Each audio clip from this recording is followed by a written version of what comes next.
জীবন মানে শুধু নিজে বাঁচা নয়, মানুষকে বাঁচার রাস্তা করে দেওয়ার নামেই হচ্ছে মনুষ্যত্বের জীবন। আপনি যদি একটু খেয়াল করে দেখেন, খাবার অর্জন, খাবার গ্রহণের বেলায় জঙ্গলে প্রত্যেকটা পশুর প্রত্যেকদিন জীবন মরণ যুদ্ধ করতে হয়। একটা হরিণ যখন পানি খেতে যায়,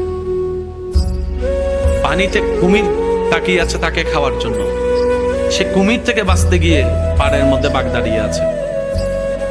বুঝতে পারছি কথা? অর্থাৎ একবেলা খাবারের জন্য প্রত্যেকটা প্রাণীর জান প্রাণ যুদ্ধ করতে হয়। অথচ আল্লাহ তাআলা আপনাকে আমাকে সেই কষ্ট দেন নাই, সেখান থেকে হেফাজত করে দিয়েছেন। রব বলে যে বান্দা, তোর যখন যা দরকার, যেভাবে দরকার, আমি আল্লাহ তোকে ব্যবস্থা করে দিব, আর আমি সেটা পারি। তুই এতটুকু বিশ্বাস রাখিস। তুই দুই নম্বরিতে যাইস না।